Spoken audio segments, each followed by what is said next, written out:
Let me show you how we do a reception right here.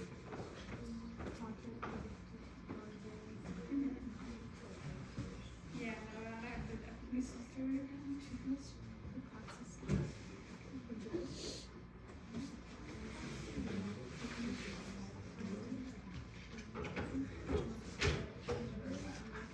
Yeah. Tuesday, just like Wednesday. Oh, cool. We're following the depression. The roaring 20s. So, yeah, one on Monday, the next, like, this one is next Tuesday, and then the other one. It's not.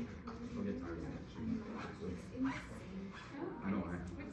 What are your other ones? You might as well stay the whole day.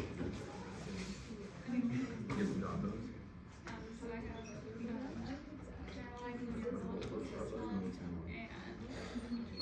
and Okay guys, it is our last tutorial. Please do your course evaluations, okay? I implore you to do your course evaluations. Okay, so before I get started today, is there anything we wanted to talk about? Anything we want to focus on today? Yes. Can you go over, I think it's the last question, but A of assignment 4?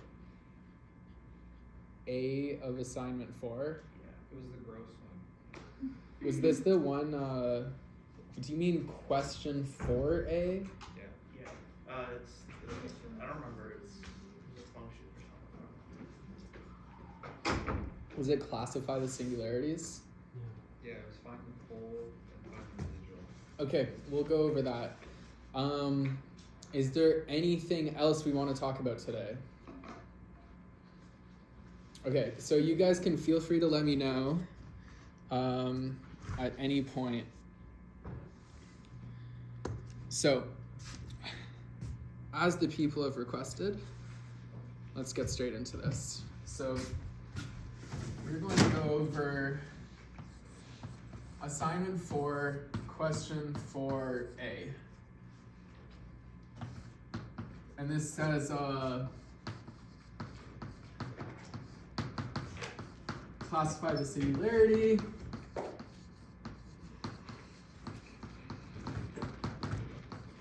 Z equals pi over 6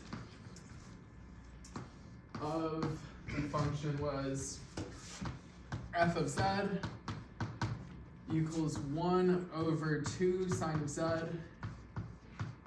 minus 1 squared, and compute the residue.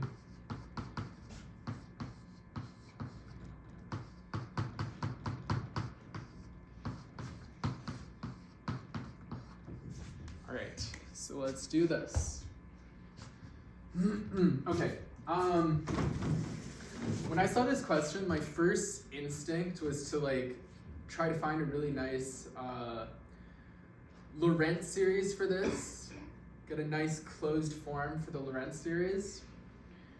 But I think the motto that you want to take away from this exercise is, if you can't get a nice closed form of the Lorentz series, at least get the first few terms of the Lorentz series. Okay, so let's work from the inside out here.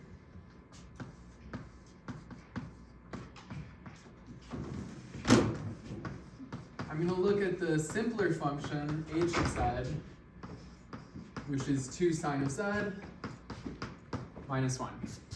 Okay? And if you'll recall Taylor's theorem,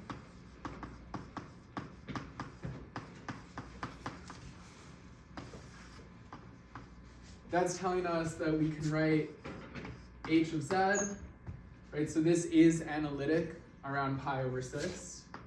So this is telling us we can write it as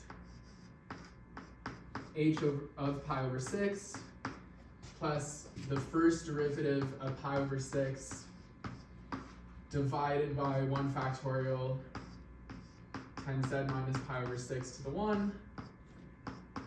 And then we just keep taking higher derivatives. The second derivative at pi over 6 divided by 2 factorial times z minus pi over 6 squared. And you just get your infinite series in this way. This is just the general formula here. So let's just get the first few terms.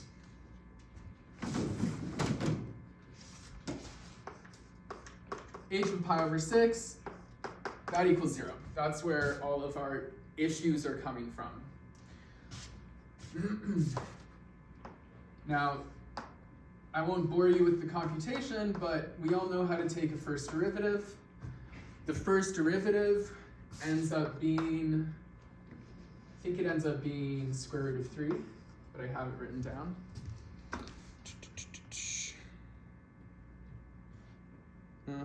Square root of 3. And then the second derivative ends up being minus 1. Okay. So this tells us the first 3 terms of our series. Right? Did anyone see that? I swear this thing just like went back up on its own. They need like a stepping stool in this room. Okay, all right. So this gives us the first 3 terms in our series. So our h of z, which again is just 2 sine of z minus 1. So the first term is 0, as dictated by this guy. The second term is root 3 times z minus pi over 6. And the third term is minus 1, so this is root 3 divided by 1 factorial. The second term is minus 1 divided by 2 factorial, z minus pi over 6 squared. And we have higher order terms. So any questions so far? All we've done is just, we've looked at a much simpler function, 2 sine z minus 1, and we wrote down the first few terms of the series. Any questions so far?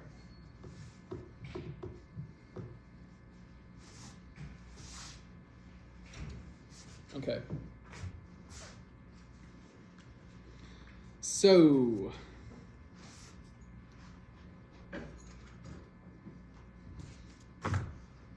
the function we are concerned with, that is 1 over 2 sine of z minus 1 squared. Okay, 1 over, let's just put this series into here. Okay, so root 3 times z minus pi over 6 minus 1/2 times z minus pi over 6 squared. And we're going to have our higher order terms.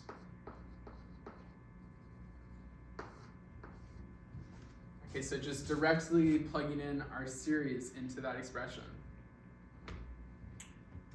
And now let's go ahead and take out this factor of z minus pi over 6. Let's see what we're left with.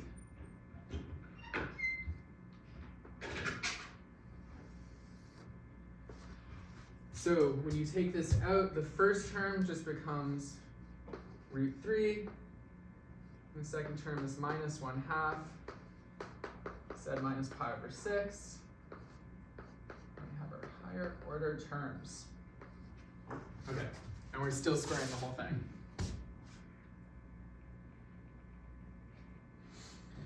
So internalize this and take your time and let me know if there's any questions just at this point.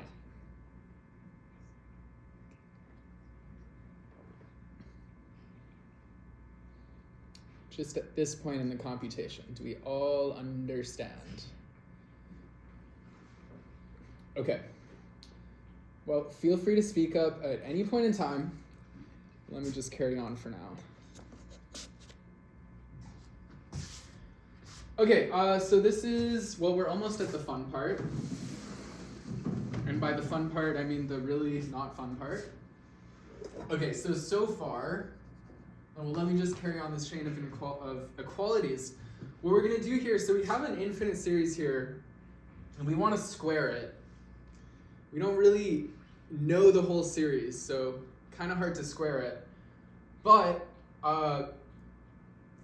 we know what the first few terms of the squared series are. So it's like we're just going to pretend there's only 2 terms, square those, and then just put some dots to deal with the higher order terms. Okay, so we're squaring this, and we have a root 3. Yes, go ahead. Sorry. The 1 over z minus pi over 6 squared, is it, shouldn't it just be, there's no square, or? Well, you see, there's a square here. So imagine factoring out z minus pi over 6 on the inside of the square, Yeah. and then to pull it outside of the square introduces this square here. Does that make sense? Yeah, sorry. Yeah. Okay, so we still have this 1 over z minus pi over 6. But that was a good comment because I do make a lot of mistakes, guys. So if you think there's a mistake, speak up. And so like I said, we're just gonna almost pretend we know what the whole series is and square it here, okay?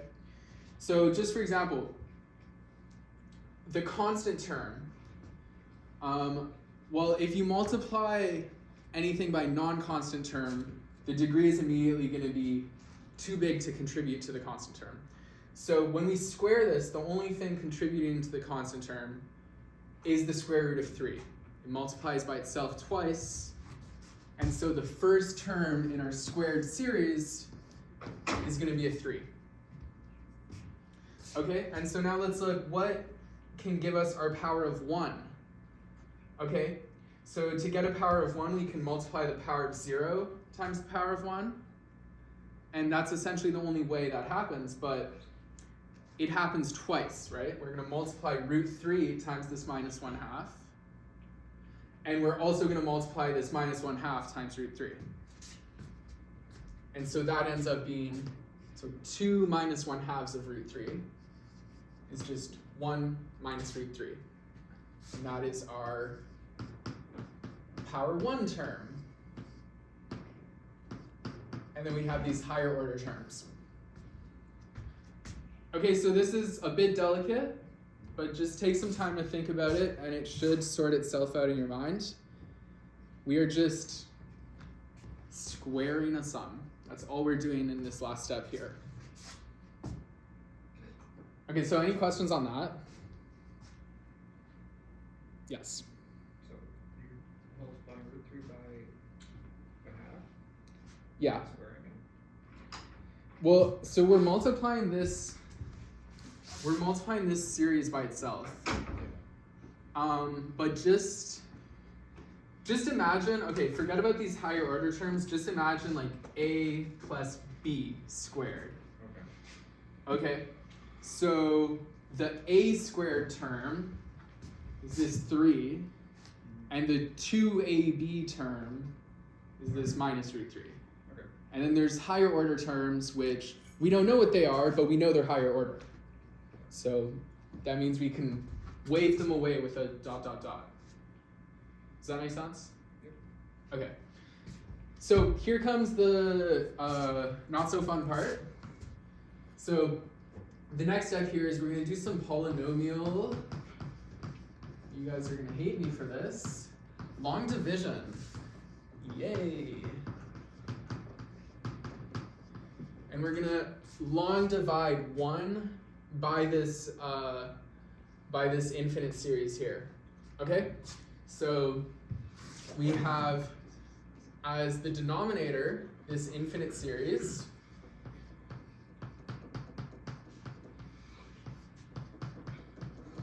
And as the numerator, you have just 1. Okay? And I will spare you to the details here. So this is just a question of following an algorithm. You end up getting 1 over 3 plus 1 over 3 root 3 z minus pi over 6, and then plus higher order terms. Okay. All right. So, some polynomial long division, that gets us there. And now let's just carry on this chain of inequalities, and at this point, it becomes pretty easy. Okay, so 1 divided by this, we do our long division, and we get 1/3 plus 1 over 3 root 3 plus higher order terms. Now, just a question of multiplying it out.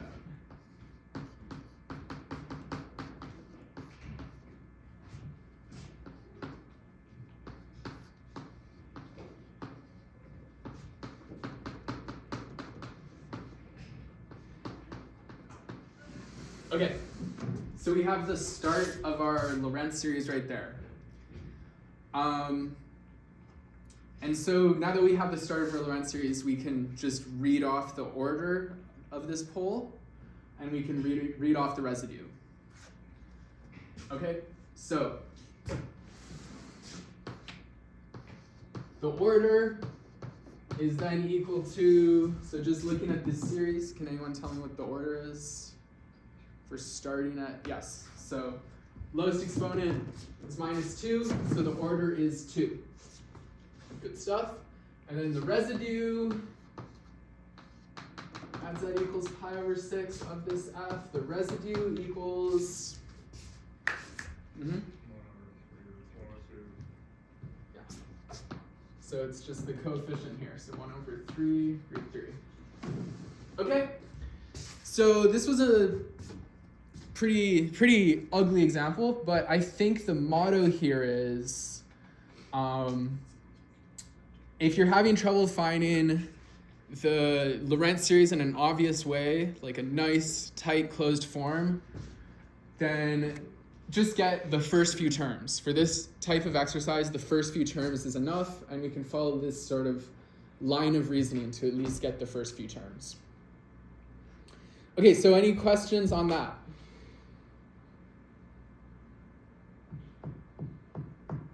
Okay. So polynomial long division, this is one of those things where I have to like relearn how to do this once a year. I did not relearn how to do it for this tutorial because you guys need to know how to do it. I don't.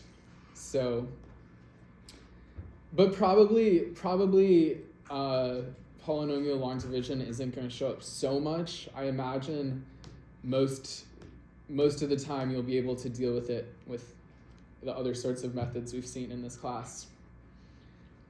The last time I had to learn polynomial long division was for the PhD qual. And then as soon as I wrote it, I forgot how to do polynomial long division immediately thereafter. So the moral is you always think you're done with long division, but it always comes back to haunt you. Okay, questions?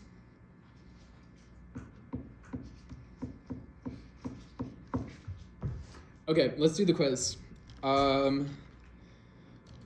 Yeah. I will give you guys until 51 or 52. I just opened the quiz. Let me know if you guys can see it. Can you guys, yeah. So I think I made a small mistake in the quiz last week. So the goal of the quiz this week is just to alleviate any confusion I might have created last week.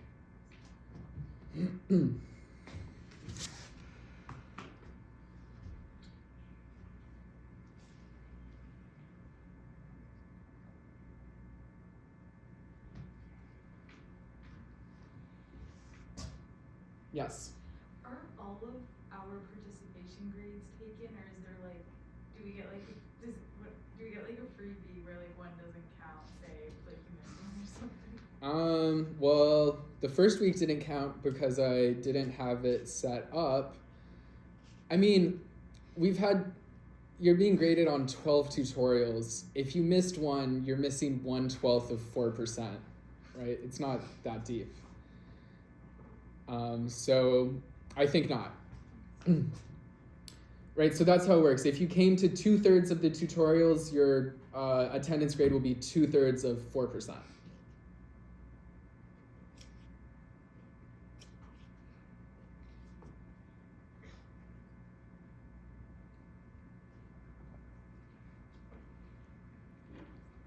How's the quiz this week? Is it pretty transparent? Yeah?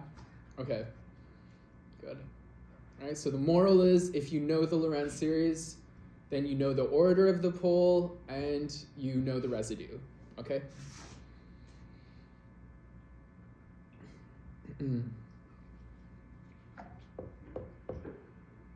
Yes. Do you have other example problems you're going to go through, or is it just an open floor? Well, I mean, of course I have something prepared, but if there's something you would rather discuss, I'm certainly... Okay. What were you prepared? Yeah, so what I was gonna do next was computing a real improper integral. So this sort of thing, you know, no promises here, but the next example I'm gonna do is very typical of a final exam question. I think it's almost like a staple of, like, your complex analysis class has to have a question like this on the final. But don't quote me on that. If you can do this following exercise and it doesn't show up on the final, well, that's good, because then you definitely can do anything that does show up on the final.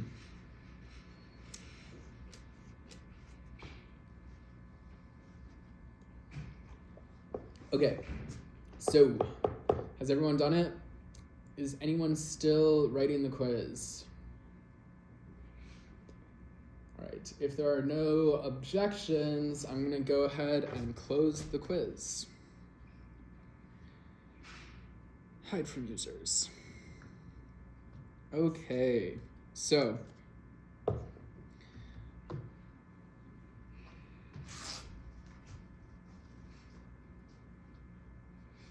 prepare yourselves, because this next example will probably take the rest of the tutorial. We're going in the trenches. So, here's what we're gonna do. Compute integral from 0 to infinity of 1 over 1 plus x to the 4 dx. Okay, so if you try to do this with real analysis, it's possible, but it's extremely hard. However, there is a standard procedure for dealing with these sort of things in complex analysis. So that's what we'll talk about.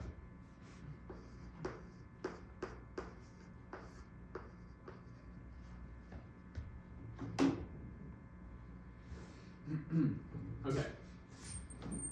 The first thing we want to do, you see something like this, immediately you ask yourself, what are the poles? So we're looking at this f of z equals 1 over 1 plus z to the 4. And then the question is, what are the poles?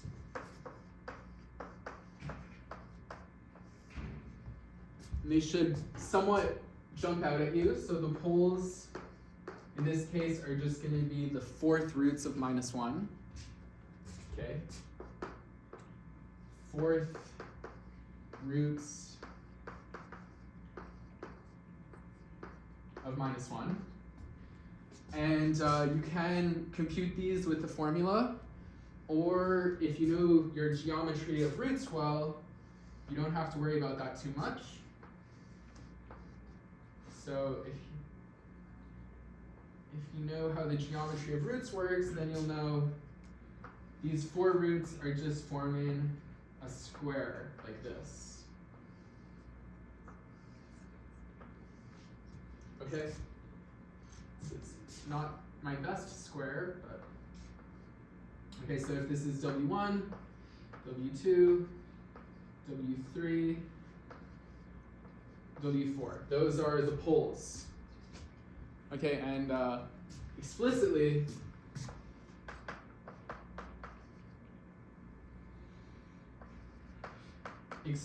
they're given like this. So those are the plus minus.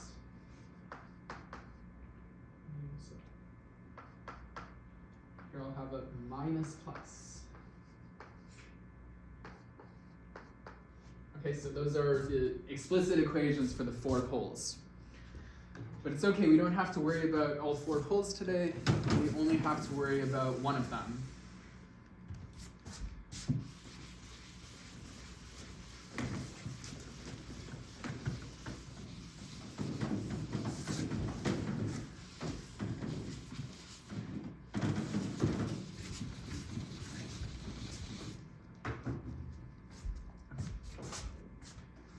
So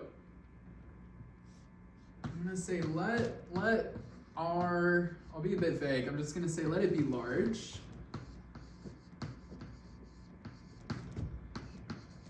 And so I'm gonna define a simple closed curve here. CR is gonna be a quarter circle, like this, from 0 to R to IR, and let's orient it counterclockwise, as we always do. Okay, and I say let R be large. How large? Well, just large enough that we're enclosing the pole W1. Okay.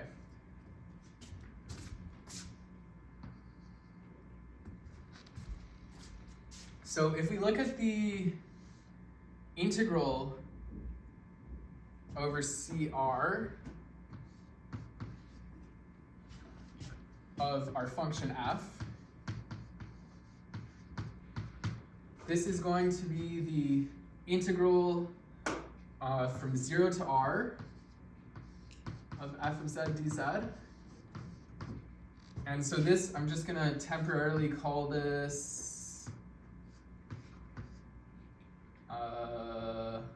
I0 of R, okay? And then we are going to this semicircular, this quarter circular region here, let's call that gamma sub R. So I'll give a little bit more detail on that in just a moment. So at the end we're going from IR to 0.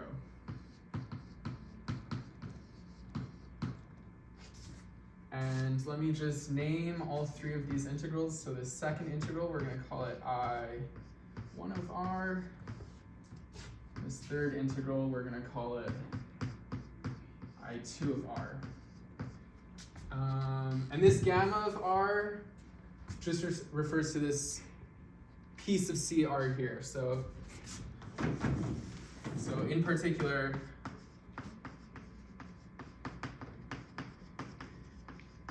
this gamma of R, set of R e to the I theta, such that 0 is less than or equal to theta, is less than or equal to pi over 2. Okay, so we took this integral over CR and we wrote it as the sum of 3 integrals. Any questions on this so far?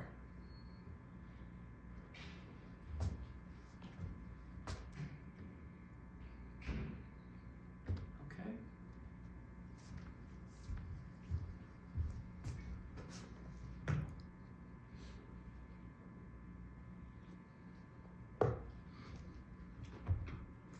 So when you have like a power of 4 or a power of 2, yes, go on. Sorry, is the image given on the question or no? Is what The given? drawing, is it given on the question or? No. Okay. This is just a question from the textbook, and the textbook did not include the drawing. But if you read that chapter of the textbook, they have like a million examples before it showing how you might come up with such a drawing. Okay, so the next thing I'm gonna do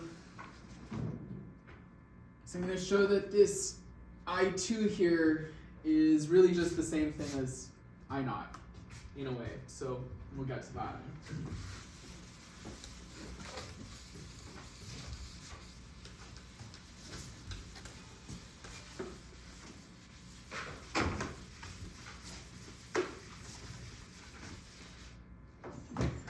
Okay, so let's take a look at this I2 of R, which we defined to be the integral from IR to 0 of 1 over 1 plus z to the 4 dz. Okay, now we're going to do a sneaky u sub. So we do a u sub, we're going to sub u is equal to I times z. Okay, and so when z is equal to IR, I times z equals, I don't like what's happening here. The u sub is going to be minus I times z.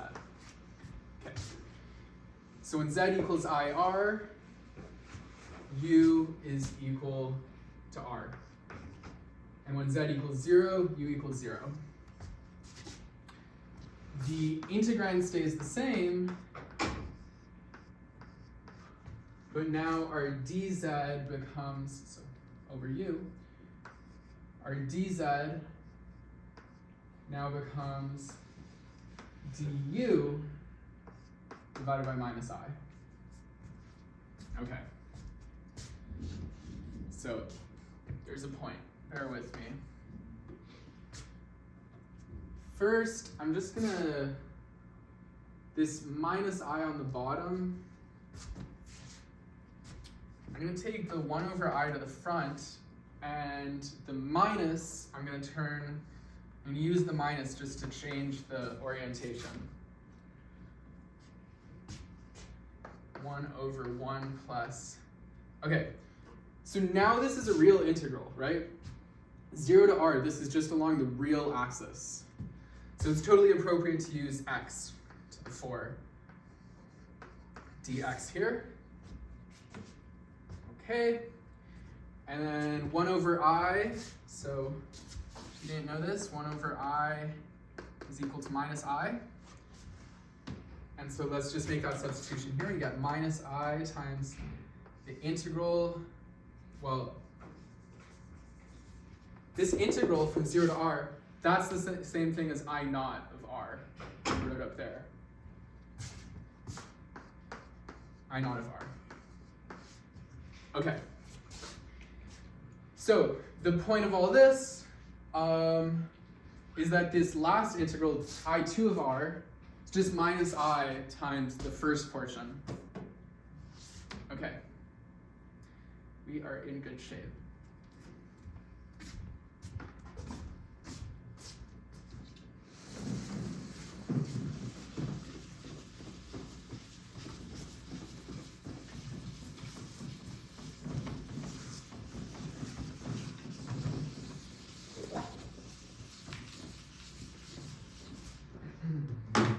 So, going back to our original integral here. So we have the integral over CR 1 over 1 plus z to the 4 dz.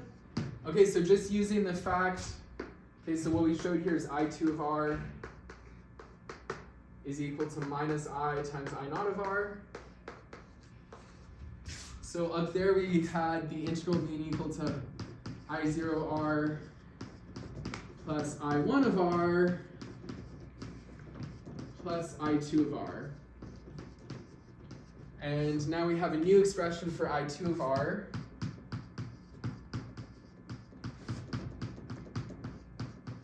So this I2 of R we now know is minus I times I naught of R. And so we get 1 minus I times I naught of R plus I1 of R. Okay, all right. We're getting there, guys.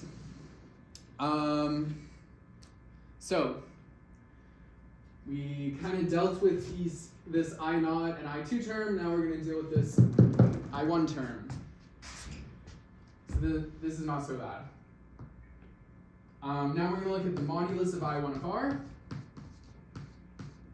This is the modulus of the integral over this gamma R I defined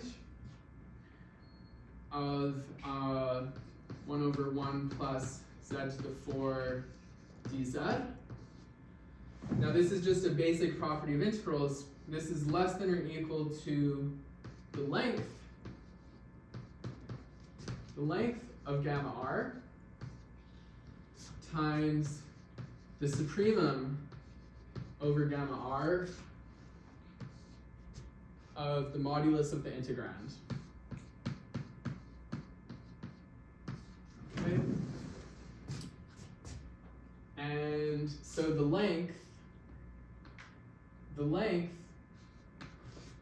this is just a quarter circle. So the length of a whole circle is 2 pi r. A quarter circle you divide by 4. So that's the length part. And now I'm going to do a sneaky triangle inequality here.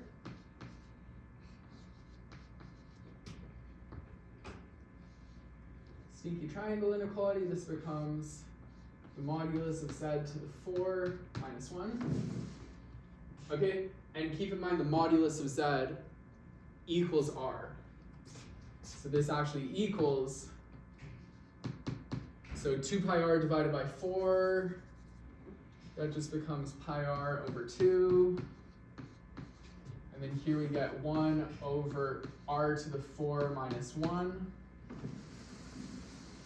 And so the point of all this, okay, what is the point of all this?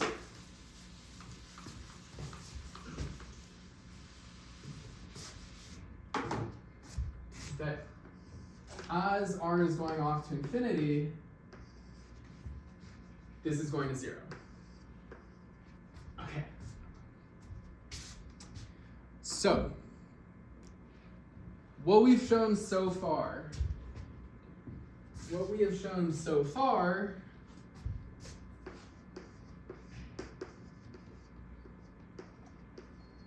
is that the limit as r goes to infinity of this integral over CR 1 over 1 plus z to the 4 dz is equal to, so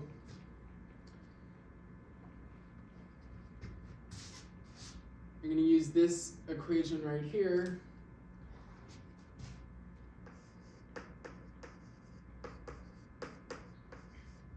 We have our 1 minus I times I naught of R. And then we also have our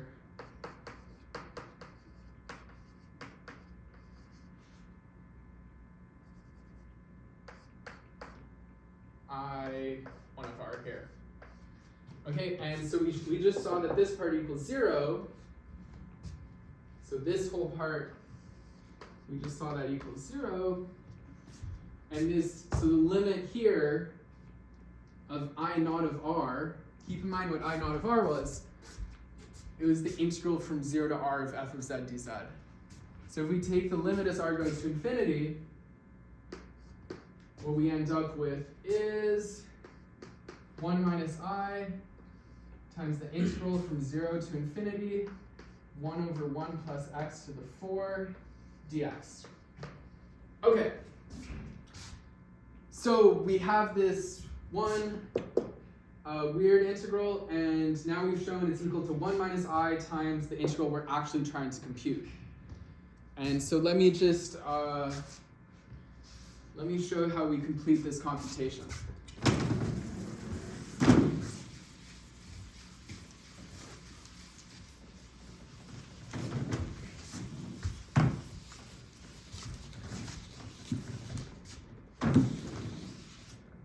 So this is just using a little bit of analysis. On the other hand,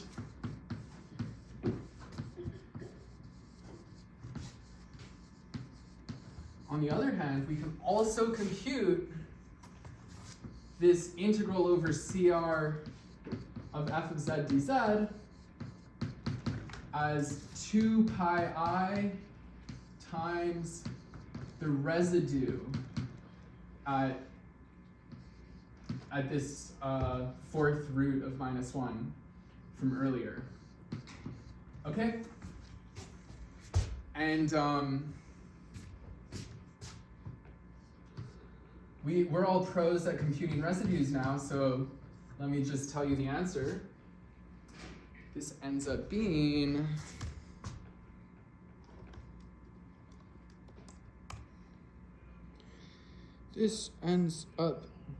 when you compute the residue, minus root 2 over 8 minus I times root 2 over 8. Okay, so now it's just a left-hand side equals right-hand side type of thing. So what we had before, on one hand, we get 1 minus I integral from 0 to infinity 1 over 1 plus x to the 4 dx. And on the other hand, we get this thing, which is pi I outside of minus root 2 over 4 minus I root 2 over 4. Okay? And so now you're just going to set the real parts of both sides equal. So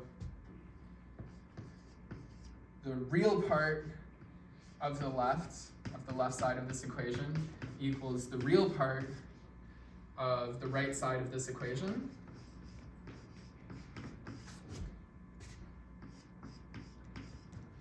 Okay, so the real part here is exactly the integral we're attempting to compute.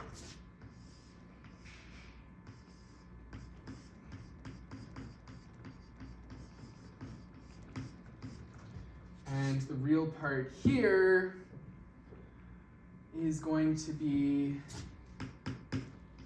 pi root 2 over 4.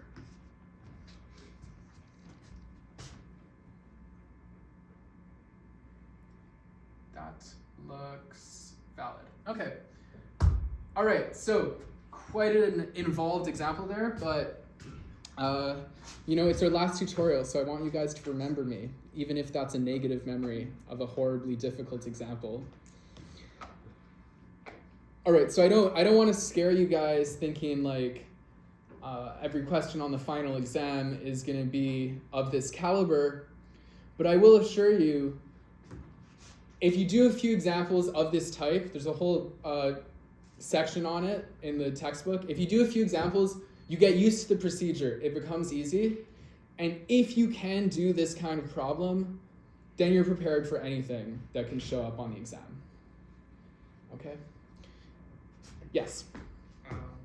So when we're at 1 minus I integral 0 to infinity 1 over 1 plus x to the 4, the 1 plus x to the 4, like that integral is not, it's not real yet. It's technically complex. Well, so this part is real.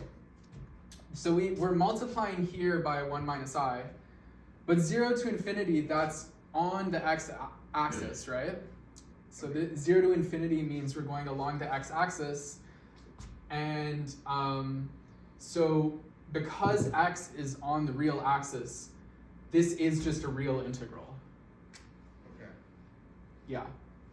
So the general procedure for this type of thing is you have this infinite real integral you want to compute.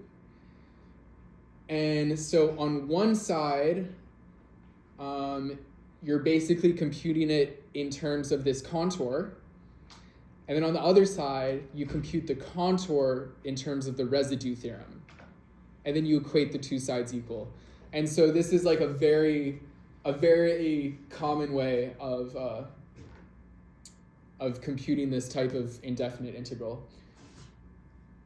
And I know you guys, I think you guys did like one example like this in lecture, but it can seem quite intimidating at first. Just do a few examples and you see that it's actually quite a straightforward procedure. You get used to it with some time.